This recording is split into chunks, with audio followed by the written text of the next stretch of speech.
afternoon, everyone. Please have a seat.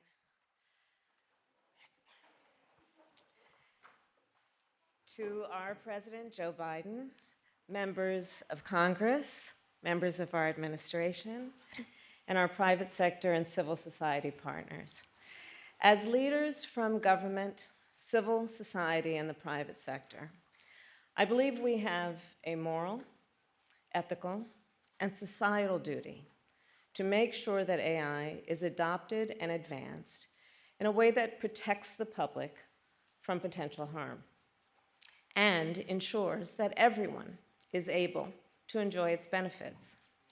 Since we took office, President Biden and I have worked to uphold that duty. Before generative AI captured global attention, President Biden and I convened leaders from across our country, from computer scientists to civil rights leaders to legal scholars and business leaders, all to help make sure that the benefits of AI are shared equitably and to address predictable threats, such as algorithmic discrimination, data privacy violations, and deepfakes. We named it the Blueprint for an AI Bill of Rights, after which President Biden and I had extensive engagement with the leading AI companies to help ensure the private sector commits to the principles in the blueprint and to establish a minimum baseline of responsible AI practices.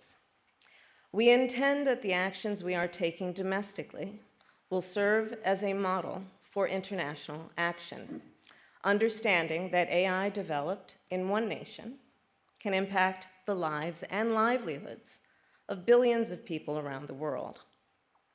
Fundamentally, it is our belief that technology with global impact requires global action. Tomorrow, I will travel to the United Kingdom to represent our nation at the Global Summit on AI Safety. There, we will work with our allies and our partners to apply existing international rules and norms with a purpose to promote global order and stability, and where necessary, to build support for additional rules and norms that meet this moment. Let us be clear, when it comes to AI, America is a global leader. It is American companies that lead the world in AI innovation. It is America that can catalyze global action and build global consensus in a way that no other country can. And under President Joe Biden, it is America that will continue to lead on AI.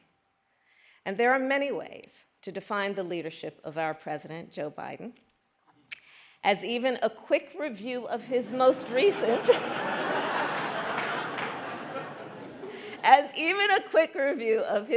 recent victories makes clear. From creating technology innovation hubs in 31 communities across our nation,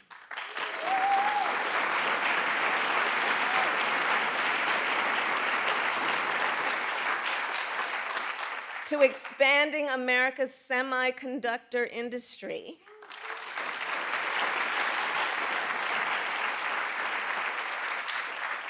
to making the largest investment ever in climate in America's history.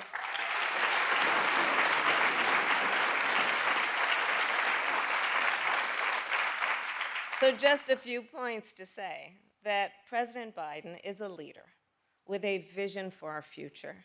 He has the ambition to meet the challenges of the moment here and around the globe. And he has the courage and skill to lead us forward, including on AI. And with that, it is my great honor and privilege to introduce our President, Joe Biden.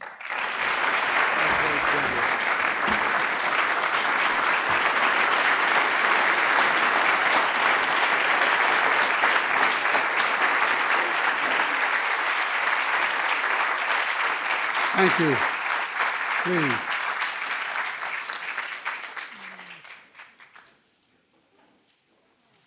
I can remind you of that. I'm teasing. Thank you, Kamal, for that introduction and for your leadership in this issue. Before I begin, I want to explain why I was delayed a few minutes. I've just spoken with President Fain of the United Auto Workers. And let me say a few words about the UAW and the big three automakers, Ford, General Motors, and Stellantis.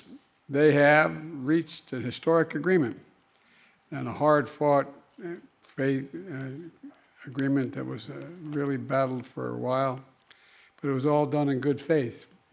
And these record agreements reward auto workers who gave up much to keep the industry working and going during the financial crisis more than a decade ago. These agreements ensure the iconic Big Three can still lead the world in quality and innovation.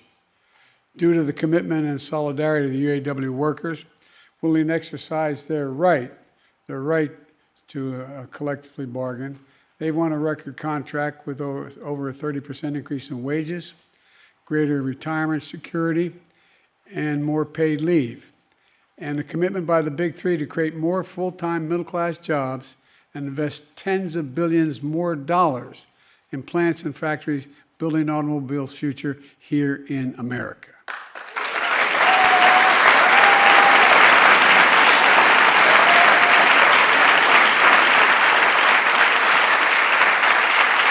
I applaud the UAW and the leaders of the automobile companies for agreeing that all the workers on strike and all those who were walking the picket lines on behalf of the UAW, brothers and sisters, can go back to work immediately, even before the vote is taken. Ultimately, the final word on this contract will be for the UAW memberships themselves in the days and coming weeks as they vote. But here's what I know and what I shared with the United Auto Workers I met in the picket line. I've always believed that the middle class built America and that unions built the middle class. And that's especially the case for the United Auto Workers who built the iconic automobile industry. For too long, in my view, the economy hasn't worked for working people and for middle class folks. Because when they do well, by the way, everybody does well. That's why I came to office determined to build an economy to build from the middle out and the bottom up instead of the top down. It's a critical piece of worker power and is showing how collective bargaining works by providing workers a seat at the table to honor their contributions to their employer's success by securing pay and benefits that can raise a family on and retire with dignity and respect. It's showing how collective bargaining works for companies, how strong relationship between workers and management can mean record profits leading to record contracts. We're also seeing it across the board for the UAW workers. We're seeing this everywhere. Rail workers, port workers, Teamsters, writers, health workers, and workers on other industries organizing and by collective bargaining. Folks, look, today's historic agreement is yet another piece of good economic news showing something I've always believed. Worker power is critical to building an economy from the middle out and the bottom up, and so is economic growth. We just learned that our economy grew 4.9% the last quarter, the highest growth in 2 years, just as inflation continues to come down. We have more to do, but we're finally beginning to build an economy that works for working people, for the middle class, for the entire company, the entire country, including the companies. Because when we do that, the poor have a ladder up, the middle class does well, and the wealthy still do very well. We all do well. And that brings me to today's announcement. Folks, I want to thank Kamal again for the work she's done through her entire career to protect people from harm and to promote responsible innovation. She's traveling to the United Kingdom, as she pointed out this week, where she'll highlight how America's setting the standard for AI safety, security, and trust. I want to thank all of you for joining us here. Some of you, members of my cabinet, members of Congress, including the Senate Majority Leader Chuck Schumer, who's been a real leader in this, Chuck. Thank you, pal. You've state and Senate and local officials, leaders in technology, business, labor, academia, civil rights, civil society. And we'll see more I know you know this, but we're going to see more technological change in the next 10, maybe the next 5 years than we've seen in the last 50 years. And that's a fact. as the most consequential technology of our time, artificial intelligence, is accelerating that change. It's going to accelerate it at warp speed. AI is all around us. Much of it is making our lives better. And AI is helping the National Weather Service predict weather events, helping the Webb telescope manage 500,000 miles of galaxies away, billions of light years away. I found it when I turned on my phone and saw that. I thought, my God, what is this? Science fiction. I'm serious. Didn't you have the same thought when you saw it? AI is helping millions of commuters find the shortest route home as well. But in some cases, AI is making life worse. For example, using teenagers' personal data to figure out what will keep them glued to their device. AI makes social media more addictive. It's causing what our Surgeon General calls a profound risk of harm to their mental health and well-being. Over the past years, Kamal and I have met with a range of experts, many of whom are here today, and thank you for coming. Here today on the risks and the incredible opportunities of AI. One thing is clear. To realize the promise of AI and avoid the risk, we need to govern this technology, and there's no other way around it, in my view. It must be governed. That's why we're here today. I'm about to sign an executive order that is the most significant action any government anywhere in the world has ever taken on AI safety, security, and trust. This order builds on the critical steps we've already taken to ensuring the AI Bill of Rights to bring together leading AI companies who agreed to voluntarily make certain commitments to make sure AI is safe and the system is secure. With today's executive order I'll soon be signing, I'm determined to do everything in my power to promote and demand responsible innovation. First, the executive order is about AI safety and security. Today, I'm invoking what's called the Defense Production Act that federal government uses in the most urgent moments, like mobilizing the nation during a time of war or developing COVID vaccines during the pandemic. This executive order will use the same authority to make companies prove that their most powerful systems are safe before allowing them to be used. That means companies must tell the government about the large-scale AI systems they're developing and share rigorous independent test results to prove they pose no national security or safety risk to the American people. At the same time, I'll direct the Department of Energy to make sure AI systems don't pose chemical, biological, or nuclear risks at the same time. Look, in the wrong hands, AI can make it easier for hackers to exploit vulnerabilities in the software that makes our society run. That's why I'm directing the Department of Defense and the Department of Homeland Security, both of them, to develop game-changing cyber protections that will make our computers and our critical infrastructure more secure than it is today.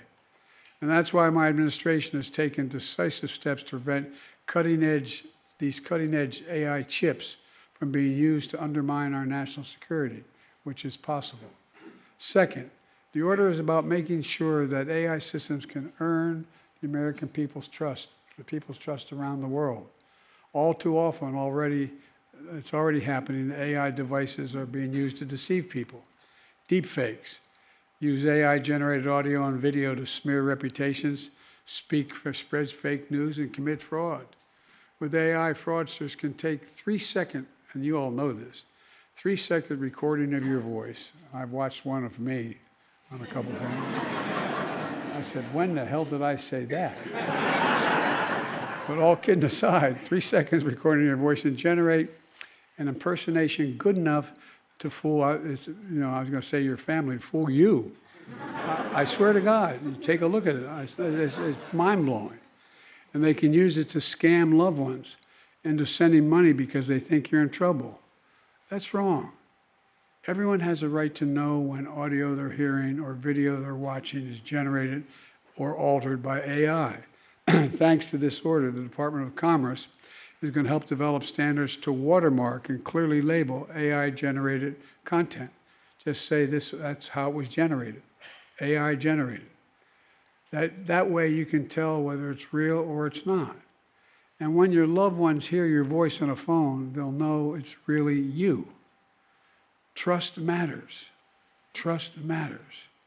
Third, this executive order is about protecting your fundamental rights to, like privacy. Without safeguards, AI can put your privacy at greater risk. That's why I've called for new protections on your personal data. With this executive order, my administration is going to help develop leading-edge technology that make those protections as strong as possible. Look, privacy is not the only right at risk. Without the right safeguards in place, AI can lead to discrimination, bias, and other abuses. That's why, with the help of civil rights leaders here today, this order directs several actions to protect Americans' civil rights and their safety. That means clear guidance for landlords and federal contractors and federal programs to prevent the bias in AI tools that can be used to make decisions on whether or not someone qualifies for housing or benefits or a job. We'll develop the best practices for AI use to ensure fairness in the criminal justice system as well. And when appropriate, the Justice Department and the federal civil rights offices will investigate and prosecute AI-related civil rights violations. The fourth thing this order does, it will ensure that emerging technology works for consumers and for workers. For example, to protect patients, we'll use AI to develop cancer drugs that work better and cost less. We'll also launch a safety program to make sure AI health systems do no harm. To protect workers, this order directs the government to help make sure AI isn't used to shortchange workers. I've also asked for a comprehensive report on the potential impact of AI on the labor market and how to help workers whose jobs have been disrupted. We're going to support workers in every industry by defining their rights and defending them to a fair way to organize and as these other more technologies emerge. And finally, we're going to make sure America leads the world in innovation and attracts the top talent to stay at the cutting edge. And because AI's challenges and opportunities are global, we're going to keep advancing American leadership globally. In meetings around the world, I've heard from leaders, and I've been going around the world a lot lately. It's good to be home. And we're looking, but leaders around the world, as they approach me, I mean in any country, they ask, is the United States going to show the way in AI? Will the United States lead? I'm sure Kamala's going to hear this when she's in the United Kingdom later this week. And we'll continue to work closely with allies and partners, including the United Nations, the G7, and the G7, which just set out the first ever international code of conduct to safely guide AI development. Look, let me be clear. This executive order represents bold action, but we still need Congress to act. We need Congress to act. I want to thank Senate Majority Leader Chuck Schumer here. Chuck, you've taken the reins in this issue like no one else could. You've developed legislation to harness the power of AI while keeping Americans safe. Tomorrow, I look forward to meeting with you and the bipartisan group that you've put together to bring down to the White House to underscore the need for congressional action. I'm going to continue to call on Congress to pass bipartisan legislation, to stop big tech from collecting personal data on our kids and teenagers online, to ban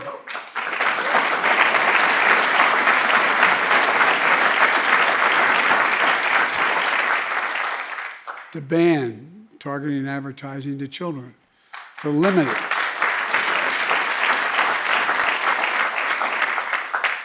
The personal data these companies collect on us. Folks, let me close with this. We face a genuine inflection point in history.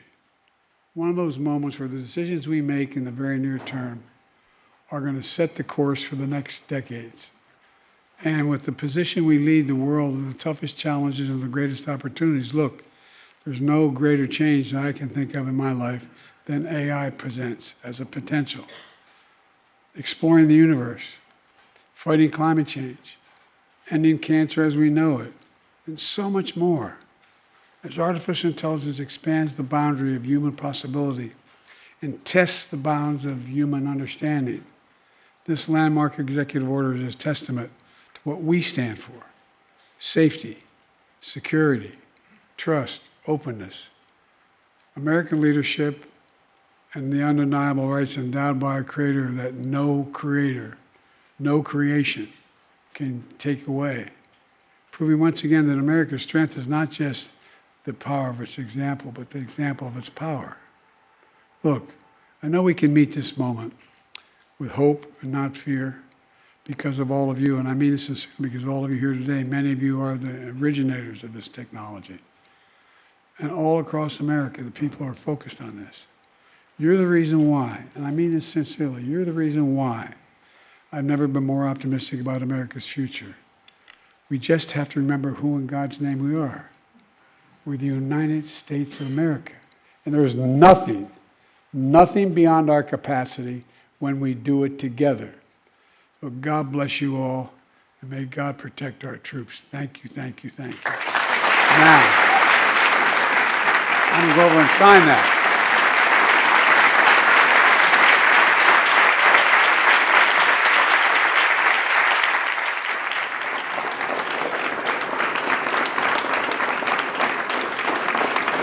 Thank you, thank you, thank you. The executive order: safe, secure, and trustworthy development of the use of artificial intelligence.